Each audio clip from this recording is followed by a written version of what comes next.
За энэ жил Баян Монголчуудын 50 жилийн тохиох гэж байна. Ер нь эхлээд үзэгчдэд Баян Монголчуудын тухай мэдээлэл өгье. За 1968 онд Урлагийн гараа зүтгэлтэн Чимэд орж багшийн удирдлагаар 9 хүн Польшийн Варшав хотод радио телевизийн жаз хөгжим дээр дадлага хийгээд ирсэн. Тэгээ 68 онд 69 онд хүрч ирснийхээ дараагаар 9 сард одоо хуучин нэрээр Улсын ардын дуу бичгийн чуулга гэдэг энэ байранд одоогийн дарааны театрын тэр байгаа. Энд анхныхаа тоглолтыг хийснээр энэ чуулга 1969 оны 9 сард төрсэн юм. Дүүхэн сар жил байдаг. Тэгээ одоо энэ жил бол яг 50 жилийн ханаа болж байна. Тэгээ 50 жилийн аваа яг бид нэр их сайхан бэлтгэсэн. Манай залуучууд одоо хойч үе маань их сайхан чармайлтай ажиллаж байгаа. Энэ дээр юу хийсэн бэ гэхээр зэрэг за CD хийлээ.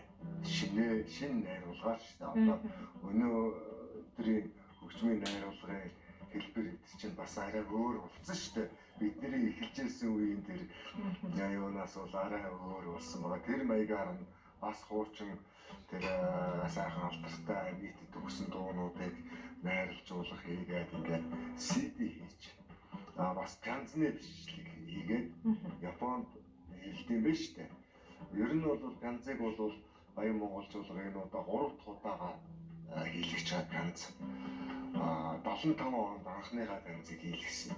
Оросын мелоди гэдэг бүс орж ирж бичлэг хийсэн. Дараа нь 82 онд 83 онд бас мелоди бүс бас нэг пянзыг хийсэн. Үзэгчд маань мэдчихэж магадгүй нэг зургийн солигдсон соёл эрдэнэ зургийг Баян Монгол дээр тавьсан нэг пянз яваал ядаг да одоо миний үеийн тэр бол санджил байгаа. Тэгээ энэ бол хоёр дахь нь одоо хамгийн сүүлд нь сая ингээ Японд шинэ найруулгаар хуучин уран бүтээлүүдийг ингээд шинэ найруулгаар хийгээд ингээд пянзны бичлэг хийлгэсэн. За бас CD хийж байна. Дабл CD хийж байна. За дараагаар нь одоо кино, баримтат кино. Баян Монгол чуулгын үүсч өгснөөс ихсүүлээд өнөөдрийг хүртэл тийм баримтат кино. За өөр юу гэхээр зэрэг бас тийм ном Баян Монгол чуулгын. За номонд бол гол агуулга нь юу байгаа вэ гэхээр ер нь Баян Монгол чуулгын түүхийг үнэн мөнөөр нь яг хүмүүстээ хүргэх.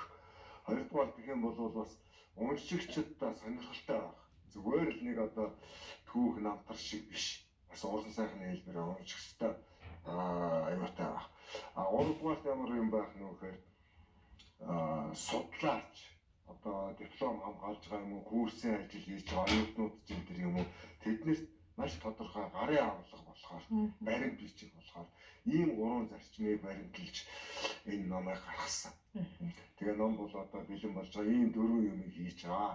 За тэгээ одоо 30-нд бол хүндэтгэлийн тоглолт болно. Хүндэтгэлийн тоглолтод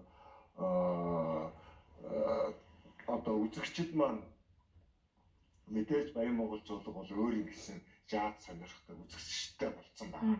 За эдгээр маань бол мэдээж урьж ирнэ. Тэгээд одоо энэ Ахмад үеийн хүмүүсийг хүндэлдэг, бишрийн шүтдэг байсан энэ үзэгчд бол их холбогдож илээ. Энэ хизээ яах чинь билет наацаа юмнууд их болж илээ. Тэгэхээр ийм үзэгчд бол дүүрэн байх баха гэж ингэж бодож байна. Концерт маань бас их сонирхолтой болно. Одоо бас л нэг түүхчилсэн залуу үеийн тэр орсон юм сайхан концерт болно. Баян Монгол чуулгын 50 жилийн айг ухтаа баримтат кино, ном, пянз, хос, цомог, цаашлаа тоглолт гэдэг маш их ажлыг та бүхэн хийж одоо завгүй өдөр хоногуд үргэлжилж байна шүү дээ. Энэ ажлын үр дүн яаж гарах вэ? Та бүхэн өдрийг яаж өнгөрөөж байна? Ерөөсөө одоо 6 сараас хойш бол ер нь 1-2 л өдөр амарсан. Манай залуу хөгжимчт маань. За би бол яг хөө тийм тэдэнтэй адилхан хөлмөрлөөгүй. Гэхдээ л бас оролцоод ном момонд одоо надаас ч одоо шууд зураастай байгаа шүү дээ. Нямдар жугшаа, майстро одоо тэр юу вэ? Энэ он хэд вэ ч гэдэг юм уу. Би ч одоо тэгээд нэг Баян Монголын лавлах тавчаа маягтай энэ хугацааг өнгөрөөлөө шүү дээ. Асуулсанд найруулаад ингээл тийм байдлаар би оролцсон ингээд бас тэрнийхээ хажуугаар нөгөө тоглолт үйлчлэгээ гэдэг чинь явагдчих л байгаа шүү дээ. Одоо ямар ганцхан тэрнийг хийгээ суугаад байгаа биш. Тэгээ бүх ажлынхаа хажуугаар энийг амжуулж байгаа. Одоо би энэ сайхан залуу хойч үедээ бол би бас их баярлж ин гэдгийг энэ дэлгэцээр дамжуулж хэлье гэж бодож байна. Одоо удирдаач саруулууд маань залуу удирдаач ажиллаж байгаа. Тэр маань одоо бас их сайхан ирмэлзэлтэй, их тийм мэрэгжлийн мэдрэмжтэй ингэж ажиллаж байгаад нь би бас баяр хүргэе гэж бодож байна. Баян Монгол чуулгын 50 жилийн таны 50 одоо жилийн өнгөрөөсөн амьдралдаа ашгүй холбоотой гэж хэлж болох байх л та. Та сая ярьлаа шүү дээ. Баян Монгол чуулгын бараг л одоо тойл бичиг авлах нь гэх. Тэгэхээр таны бас түүхээс энэ өглөө хаалцвал анх Баян Монгол чуулгатай яаж холбогдож эхэлж өг шавын тавиал анх хамт босголдож эхэлсэн хүн гэж таныг тодтогч болох ба. Ер нь тэгж хэлж болно. Радио телевизийн дэргэд байгуулагдсан шүү дээ Баян Монгол. Тэгэл филармон гэдэг байгууллага байгуулагдахад филармонд хурч ирээд тэгээд орчин цагийн хөгжмийн одоо үүсгэн байгуулагч гэж ярьдаг Магсар хурцын дугуйжийн нэг сайхан дуу байдгийг Баян Монголын гэдэг. Тэгээ энэ дууны нэрээр бэлгшээж Баян Монгол гэж нэр өгсөн шүү дээ. Тэгээд улсын ардын дуу үжгийн дэргэд ятгахын дөрвөлөөсний авчраад хамт дуу хөгжмийн хамтлагыг авчирч соёл эрдэнэ хөө соёлоо гэдэг дуу байдаг. Энэ дууны нэрээр энэ хоёр хамтлаг ингэж нэрлэгдээл ингээл одоо өдөө хүртэл он бүтээлээд үзэгчтэй гадаад дотоод одоо гадаадээс ирсэн жүжигчид энтрийн одоо зөндөө ийм тэгэл одоо нам төр нэг хэсэг бол нам төр одоо тэр том концерт одоо их хурлын концерт энтерт дандаа Баян Монгол гардаг байлаа шүү дээ. Баярын Мишель тэр Сэнхэр дэлгэцгээд хоёр нэвтрүүлгийг авдаг байсан наадам шинжилгээ. Энд бол Баян Монгол ерөөсөө зоолттой жил дараах ерөөсөө байдаг. Тэгээд бас симфони оркестрийн утсан хөгжмийн бүрэлдэхүүнийг нэмж ингээд эстрад симфони найруулгын хөгжмийн хэлбэрээр одоо энэ нэвтрүүлгүүдэд ордог гэсэн шүү дээ. Баян Монгол чуулгын уран бүтээлчид бол мэдээж одоо цугаараа хамтдаа байж энэ сайхан амжилтыг гаргаж өдийг хүрсэн. Тэгэхээр нэг хүний хийж байгаа үйл нөгөө хүнийхтэйгээс ашгүй холбоотой байна шүү дээ. Тэгэхээр ер нь бэлтгэлээ яаж хийдэг юм бэ? Өдийг хүртэл одоо магадгүй энэ жилийн онцлогийг тохиолдуулаад бэлтгэлийг өдөр шөнөгүй хийж юм гэж та ярьлаа. Нэгэнтэйгээ одоо уус нь нэгтгэх гэдэг юм уу? Нэгэнтэйгээ зохицох тал дээр уран бүтээлчид маань яаж ажилладаг юм бэ? Ерөөсөө аль ч уран бүтээл адилхан. Гэхдээ жаз хөгжмийн урлаг гэдэг бол энэ хөгжмийн урлаг дотроос хамгийн хүнд хэлбэр. Тэгсэн мөртлөө хамгийн сонирхолтой, хамгийн хүний сэтгэлийг татдаг, хамгийн их тийм оргилон тийм бадрангуй ийм хэлбэрийн хөгжмөлтөө. Тэгээ энийг бүтээхэд нөр их хөдөлмөр орно. Зүгээр нэг хамтлагч уулгуул сургууль бэлтгэл хийгээд ингээд гаргадаг биш. Тэр нарийн хиллэг гэж байна жаз хөгжмийн. Тэр хиллэгийг бүгдээр хоорондоо одоо гадаад хэлээр бол тэр гадаад хэлийг бүгдээрээ мэддэг болох хэмжээнд хүрэх тийм хэмжээнд очиж энэ бол нэгдмэл тийм сайхан одоо тийм хөг аваа их шиг гарна.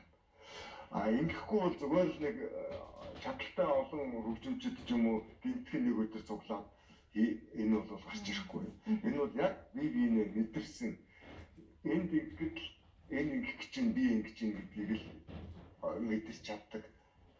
Одоо өөрийнхөө дотоод мэдрэмжээр мэдэрч чаддаг ийм хөгжмийн урлаг.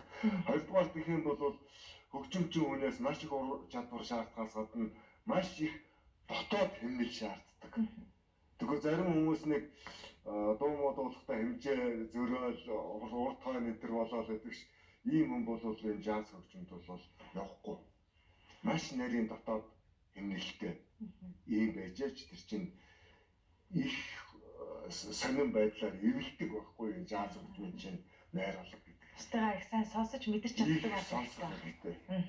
50 жилийн түүхтэй энэ байгууллагт онцлог он жилүүд гэвэл та аль цаг хугацааг дурсаж ярих уу? Магадгүй энэ жилийн бас 50 жилийн тохиож байгаагаас гадна онцлог юу байна вэ? За яг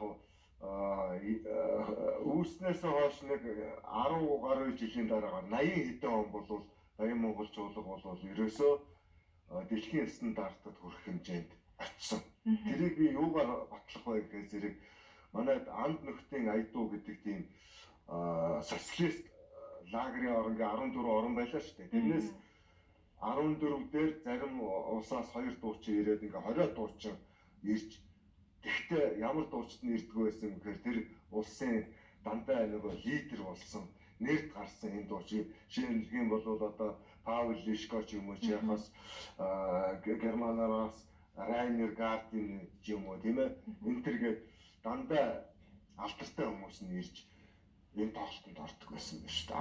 14 хоног үргэлжилдэг байсан энэ тоглолт. Тэгэхэд энийг би яагаад Баян Монголын ур чадварыг үнэлээд байна гэхээр зэрэг тэр олон дуучдын тэр олон улсын янз бүрийн дууны хэлбэр маяг өнгө аяс энэ бүхнийг богино хугацаанд ерөөсөө 1-2 хоногийн дотор л энэ 20 дуучин гэдэг чинь 2 дуу гэхээр 40 гаруй дууг ингэж боловсруулж гаргадаг байсан. Удирдагчийн хувьд бол маш хүнд байсан. Надад одоо гол юмыг удирдагч хартаа авах хэрэгтэй шүү дээ. Тэгэхээр зэрэг тэр олон юу бол надад их ачаалттай байсан. Энэгээр Баян Монгол чуулга бол бас дэлхийн хэмжээнд хүрэх хэмжээнд очих бас хөгжил нь эндээс тавигдаж ингэж явсан юм аа. Тэр үеийн уран бүтээлч, тэр үеийн филармон одоогийнхоос гэвэл ялгаа нь юу байна? Магадгүй мэдээж цаг үе болгонд өөрийн гэсэн онцлог хадгалагтай үлцээр ирсэн болов. Яг тэр үед бол манай Монгол улсад эстрадын гэдэг нэг том айлын олон урсгал салбарууд байна шүү дээ. Одоо рок, поп, одоо юу гэдгийг янз бүрийн урсгалууд. Эдгээр бол хараахан төрж гараагүй байсан. Тэгэхээр Баян Монгол чуулга бол нуруундаа энэ бүх хэлбэр юмнуудыг нуруундаа үүрч явж ирсэн. Өөрөөр хэлбэл уран бүтээлдээ энийг бүгдийг тусгаж ирсэн. Рокоч тоглож ирсэн, бокоч тоглож байсан, жазаач тоглож байсан. Ингээд энэ бүхнийг орлож ирсэн гэдэг утгаараа маш их ачаалал үрж ирсэн. Ялгаа нь одоогийнхоос ялгаа. Одоо бол чиглэлээр явж шít. Поп хамтлаг байна, рок хамтлаг байна уу байна, дуу хөгжмийн хамтлаг байна, нийтийн дуу байна уу байна ингээд цаг үеийн ингээд ирж бас нэг онцлог бий. Юу вэ гэхээр зэрэг одоо бол сургууль соёл төгсөөл дуучин болоод ирж байгаа үстэй тийм ээ. Жишээ гадаадд ч гэсэн сураад ирж л байна. Тэр үед бол Баян Монгол чуулга дээр ирж ээж жазын саксофоныг сурдаг байсан байхгүй. Өөр сургадаг газар байгаагүй. Тэгээд тэр стил хэлбэр гэдэг ш энэ юм чинь Баян Монгол дээрээс л сурч ирсэн. Дуучид нь одоо манай алдартай болсон одоо олон гавьяа төрсөн штэ дуучид хөгжимчид удирдагч гэдэг. Тэр дотроос одоо тэгээд дуучид нь гэхдээ сургууль соёл төгсөө одоогийн шиг байгаагүй штэ. Зүгээр л цаахан аяасаараа хурж ирэл Баян Монгол дээр хурж ирэл жаз дуулдаг болоод тэр эстрадын алдарт дуучин тэр болдог чинь. Тэгэхээр Баян Монгол чуулга бол нэг ясандаа бас энэ урлагийг хөгжүүлэх том сургууль байсан байгаа хөө хөгжлийн суурь байсан байгаа байхгүй.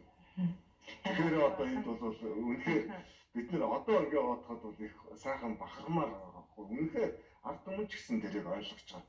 Энэ хүмүүс л одоо ингээл одоо бол яг бас юу яаж юм бас нэг энэ тэндээс юу дуртайгаа авчраа сонсоод ингээд хэрглэж болж байна. Бидний хувьд чинь тийм байхгүй шүү дээ. Жишээ нь одоо нэг жазын гой хөгжим тоглох ихт чинь за тэрний ах нь Польш явах гэж байгаа гэж тэр нэг юм захиа энэ тэргээ ингэж янз бүрийн материал цуглуулж тэгээ яг манай телевизийн ганцхан орбит орон Монгол телевизээр л байсан юм чинь тэрнээсээ яг сонсоод тэгэл Орсын нэг пойш гитар юм уу энэ тэрийг чинь бүгдийн суралцаад тэгэл Ингэж л явсан онцлог ялгаа нь бол энд бас байна л та. Тухайн цаг үеийн шилдэг гэсэн уран бүтээлч болгоныг төрүүлэн гаргасан гэж бас онцлог хэлмээр байна. Өмнө нэгээр одоо ингээд Төмөрбаатар байна, Насан тогтох байна, Төмөрийн Ариунаа байна гэж ингээд Жанчгийн уран чимэг гэж зөндөө дуучид байсан хэлээд байна. Тэгэл хөгжимчд манай Бата Даваа тэгэл Саксны Сүхбаатар энэ гэж одоо манай ардын бол мэдэн штэ гизгтэй Сүхбаатар энэ гэж.